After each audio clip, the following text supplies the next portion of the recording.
Recibimos al cardenal Daniel Sturla. ¿Cómo está? Buenos días. Muy bien, buenos días. ¿Qué le pasó?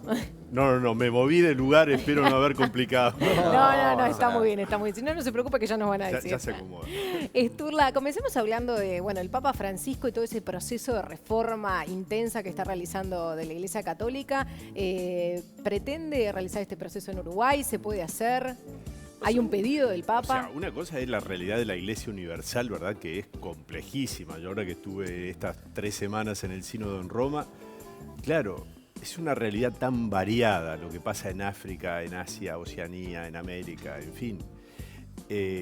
Pero bueno, lo cierto es que el Papa lleva una propuesta que quiere ser como todo lo que es reforma en la Iglesia, en realidad es volver al Evangelio, que es la fuente.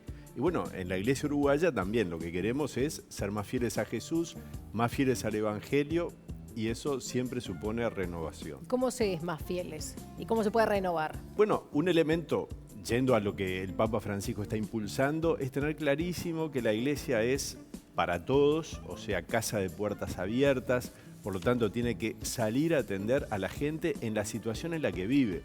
No en situaciones ideales donde a veces nosotros podemos pretender, No, lo primero es llegar a todos. Eso fue lo que Jesús de algún modo revolucionó en su momento, en la Palestina de su época, que Él no se juntó con los buenos, digamos así, sino que se juntó con toda la gente que estaba viviendo situaciones difíciles, dramáticas, complejas y a veces fuera de la ley de Dios. ¿Y eso es aceptar también a los divorciados, a los homosexuales? Bueno, aceptar a toda persona por el hecho de ser persona. No es que la Iglesia antes no lo hiciera y ahora lo hace, sino que se quiere subrayar este aspecto porque quizás hay gente sí que se ha sentido fuera o aparte de la Iglesia. ¿No lo hizo la Iglesia sentir un poco afuera?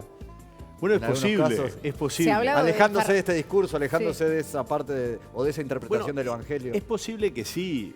Ahí viene también la Iglesia, yo creo que siempre ha intentado distinguir claramente, digamos, así puede sonar medio feo, pero lo que es el pecado del pecador. Es decir, una cosa es la norma moral, otra cosa es el anuncio del Evangelio, de la misericordia que tiene que llegar a todos.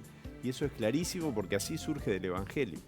Ahora, la Iglesia, desde el pontificado de Francisco, ha intentado regresar al Evangelio, este camino hacia adelante que muchos marcan, usted lo marca como un volver a las fuentes y a la esencia del Evangelio.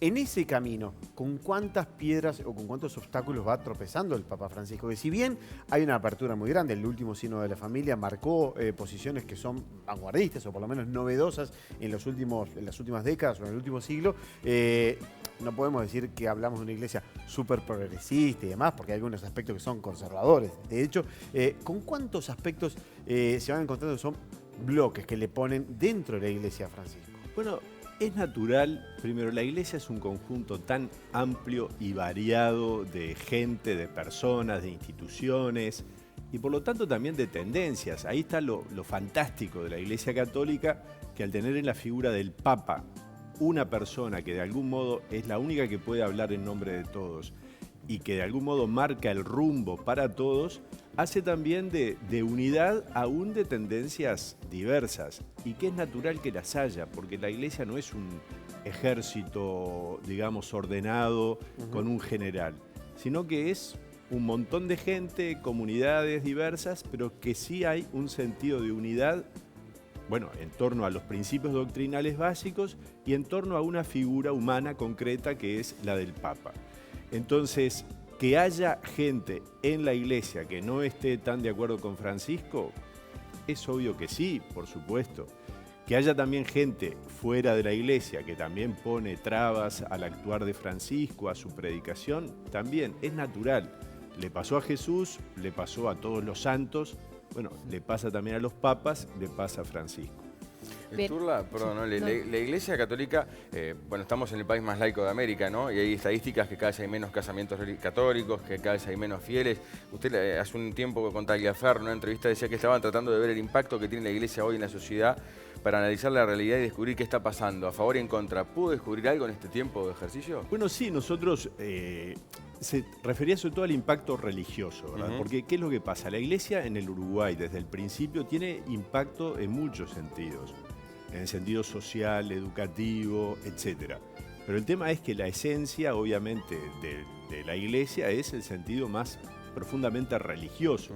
Es decir, en la medida en que creemos que Dios vale la pena, que Jesús es la alegría de los hombres y que acercarse al Evangelio de Jesús es capaz de transformar los corazones y también las estructuras de una sociedad.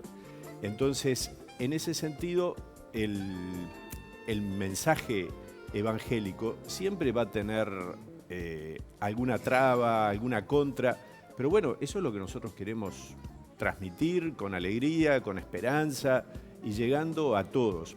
Hay una imagen del Papa Francisco que a mí me gusta mucho, que es la de hospital de campaña, que tiene que ver con eso, ¿no? Quizás hoy en Montevideo nosotros hemos descubierto que, y bueno, sí, que hay mucha gente que está afuera, mucha gente que se ha sentido herida, mucha gente que por diversas razones tiene críticas a la iglesia. Bueno, entonces no se trata ahora de que ponernos a la defensiva, sino de salir a curar heridos, a abrir las puertas. Eso es, si se quiere, lo que hemos descubierto o subrayado en este momento. Ajá. Y si hablamos de la iglesia buscando, en la búsqueda de sus fieles o el acercamiento de los fieles, puertas dentro de la iglesia, es como en otros aspectos, y buscando un paralelismo, como una búsqueda de un mercado. Y en ese mercado hay un crecimiento exponencial gigante de otras iglesias. Competidores. Claro, sí, en Brasil especialmente, Sí, en Dios es Amor, amor, y otras iglesias que realmente han tenido un crecimiento enorme, que ha llegado a Uruguay. ¿Cómo ven ese fenómeno? ¿Y por qué ganan encuentran, fieles, no? claro, qué encuentran en la gente que los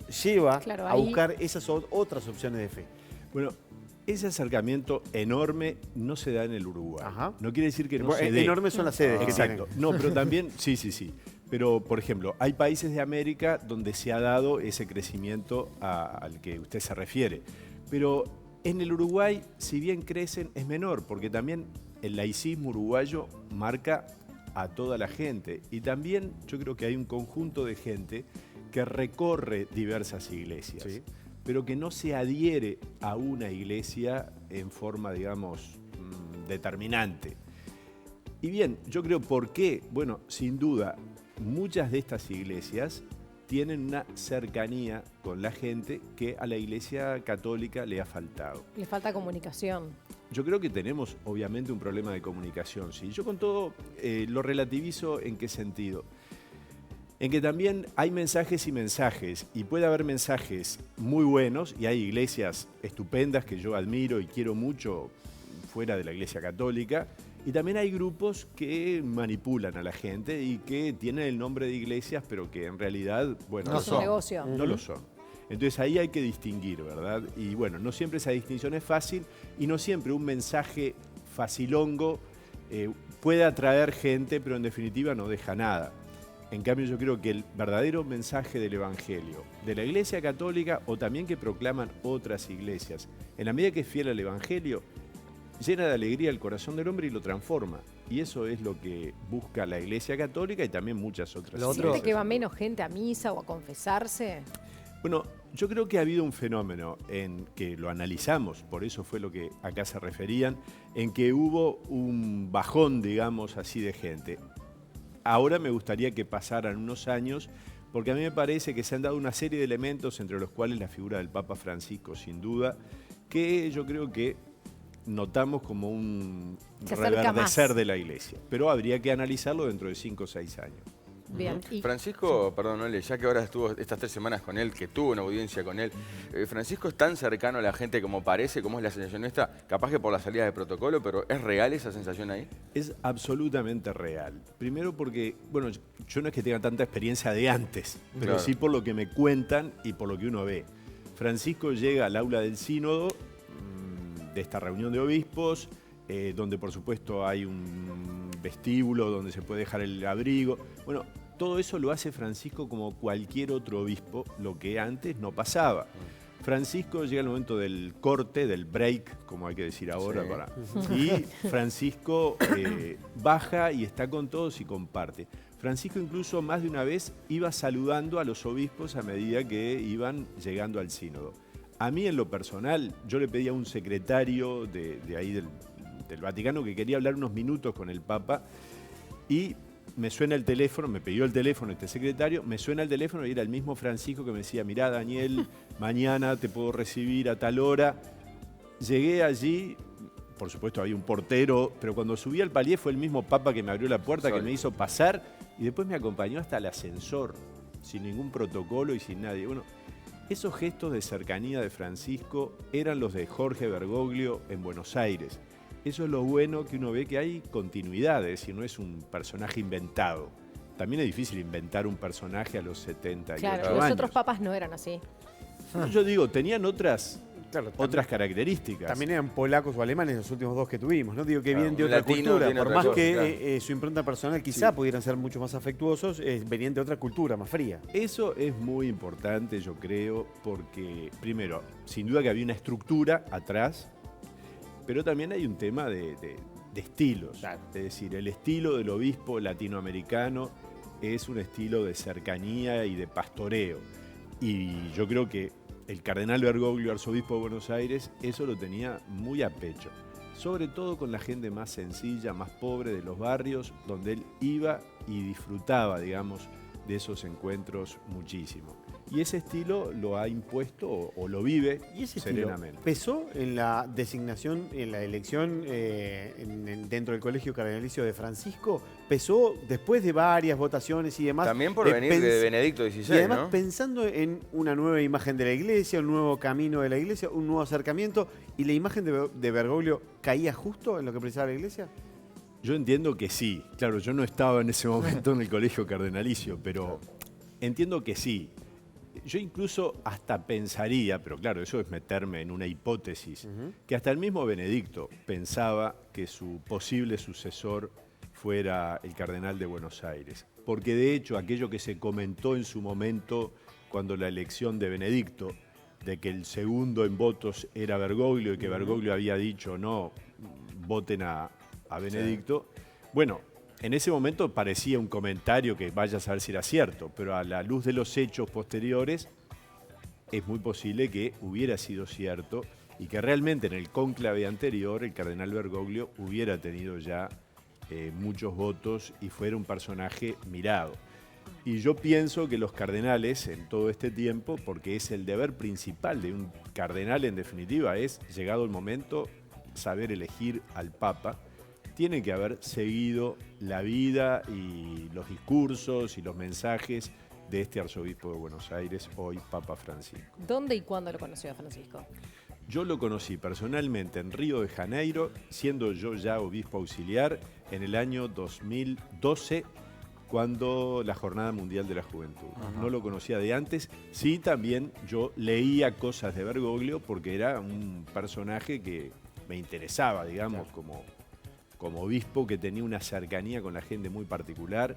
Los escritos de Francisco, las cartas pastorales del cardenal Bergoglio, arzobispo de Buenos Aires, a la gente, eran de una sencillez, de una transparencia evangélica estupenda.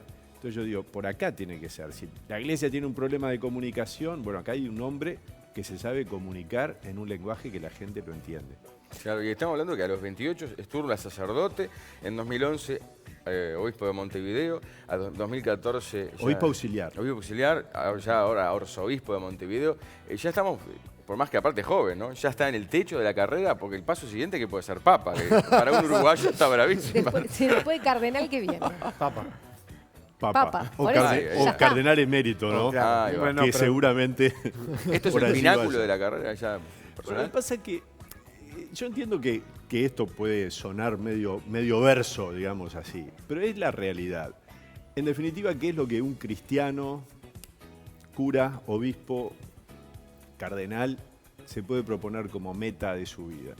La santidad, es decir, vivir según el Evangelio radicalmente. Y eso no tiene hay techo, no hay hay piso, techo, nada. ¿verdad?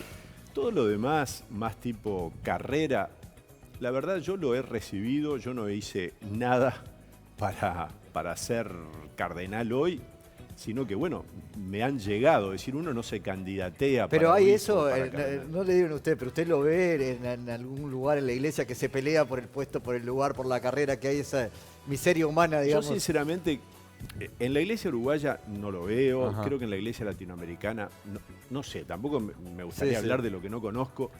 Que haya, como en toda situación humana, el hecho de un querer determinado cargo o servicio, puede darse. Pero que eso sea lo que marca la vida de los curas, Ahora, no. está En bien. Uruguay Ahora, ¿le no. gustaría Pero- ser papá? No, no.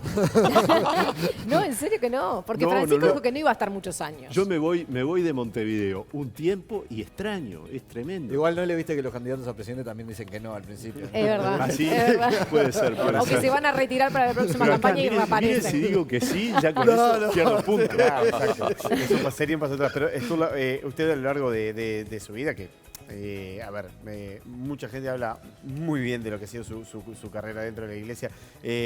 Usted ha recibido golpes, usted perdió un hermano muy joven, una persona muy conocida, era un legislador muy importante, Héctor Martínez Sturla, a los 37 años.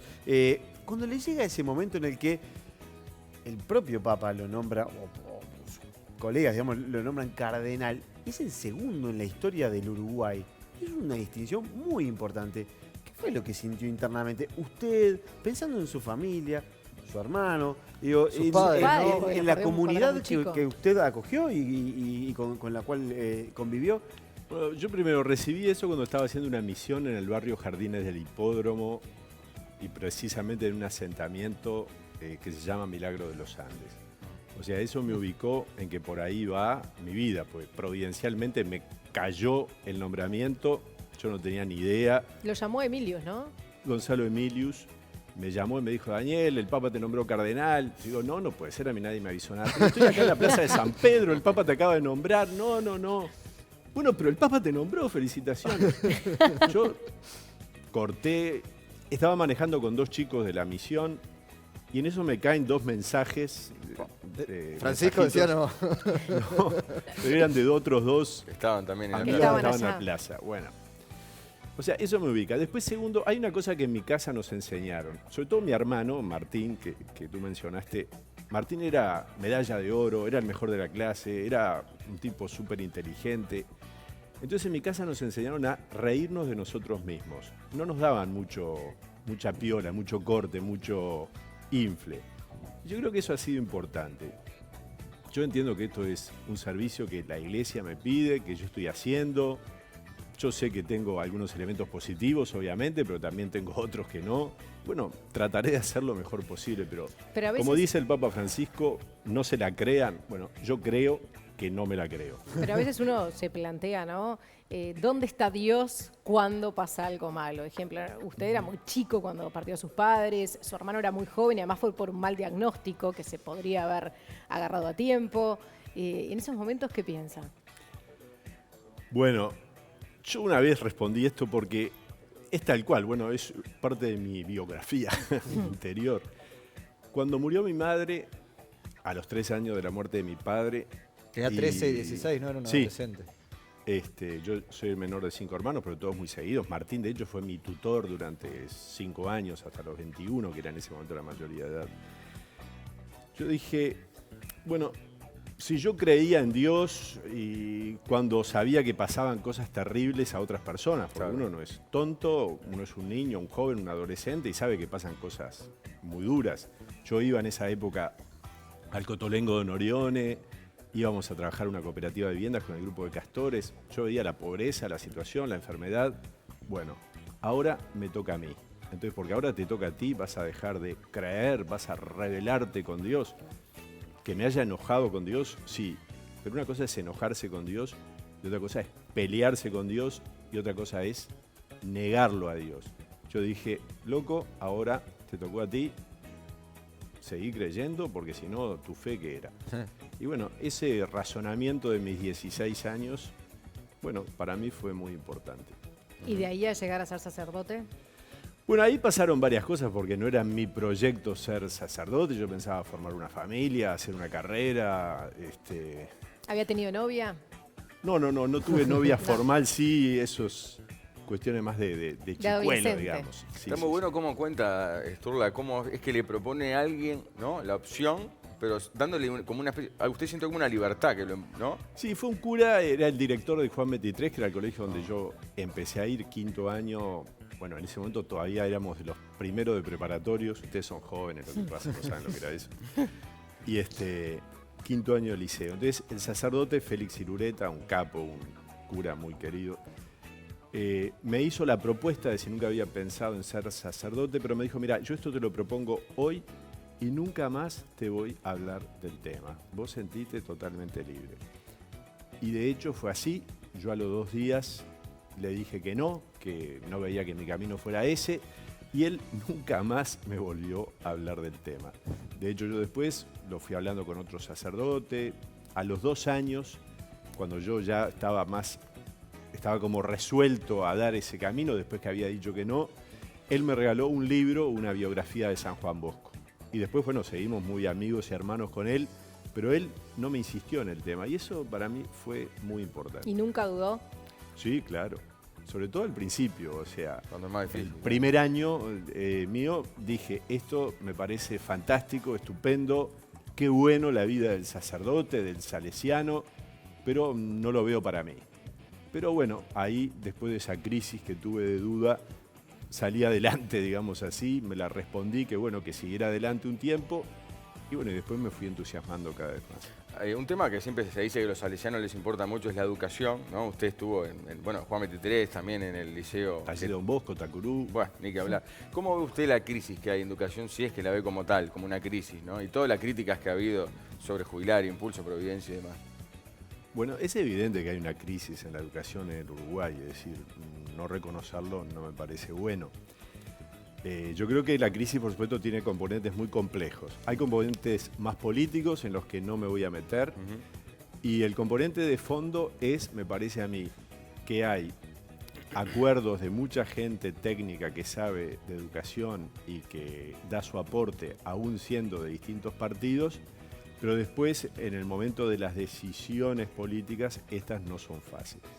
Yo con todo creo que hay cosas importantes que hay que reconocer, que es, por ejemplo, todo lo que muchas organizaciones privadas están haciendo con el apoyo del INAU desde el retorno de la democracia. Que hay experiencias también como el Jubilar, Impulso, Providencia, Francisco de Paysandú, que demuestran que con adolescentes de contextos críticos, vulnerables, si se quiere, se puede. Yo el domingo estuve en una reunión de toda la familia del Jubilar, o sea, de los chicos con los padres. Estuve un ratito nomás, pero realmente se respira un ambiente tan lindo, y eso es lo que se llama formar una comunidad educativa. Bueno, eso es lo que ojalá también los liceos públicos, sobre todo aquellos de contexto vulnerable, lo puedan vivir. Y que al mismo tiempo miremos este asunto no como un tema público-privado, porque los chicos no son públicos ni privados. En todo caso serían privados, ¿verdad? Porque cada uno es una persona individual con su libertad y su personalidad propia. Es decir, el tema no es público-privado, el tema es, hay un tema educativo, hay gente de todos los colores, de todos los partidos, de diversas religiones, que tienen experiencias válidas. Pongamos el hombro al Uruguay, pongamos el hombro a los chicos para que salgan adelante.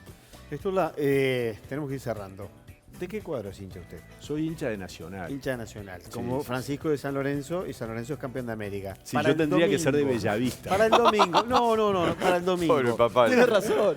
Una oración, una fuercita para el ¿Alguna vez domingo. rezó Estás por haciendo trampas, fútbol? Artú. No, Siendo no. chico, Ah, de grande como- nunca. Hay cosas más importantes. Sí, sí, sí. Y si le cae alguno, o ahora ya no, pero cuando era cura, a la iglesia a pedirle antes de un clásico, por ejemplo, ¿qué hacía? No. Jugadores Yo tengo amigos que van a la técnicos, iglesia a rezar. directivos van a pedirle algo. No ha ido. No ha pasado. Hay un cuento, bueno, pero no sé si hay poco Sí, tiempo. hay. No, Hay un no. cuento muy gracioso que es, hay un salesiano uruguayo que está en Etiopía como misionero, hincha fanático de Nacional, Ignacio Laventure se llama. Entonces, un día él estaba en un pueblito de Etiopía al norte, cerca de la frontera con Eritrea, Sí. donde fueron los cascos azules. Exacto. Entonces fueron los cascos azules y por ahí les dijeron, miren que hay un cura, y habían ido de un canal o de un periódico, un diario, no me acuerdo. Sé que les dijeron que había un cura uruguayo ahí cerca. Entonces, estos van y de repente ven a uno jugando con la camiseta de Nacional, ¿no? Era el cura. Era el cura. Sturla, hay una actividad el 6 y 7 de noviembre en el atrio de la Intendencia. Sí, es una actividad... En el para- Salón Azul, perdón. En el Salón Azul de la Intendencia. La actividad se llama Atrio de los Gentiles. ¿De dónde viene este nombre? En el Templo de Jerusalén había como distintos patios, digamos así, y uno llamado el Patio de los Gentiles era el lugar del diálogo entre los judíos y los no judíos, los gentiles.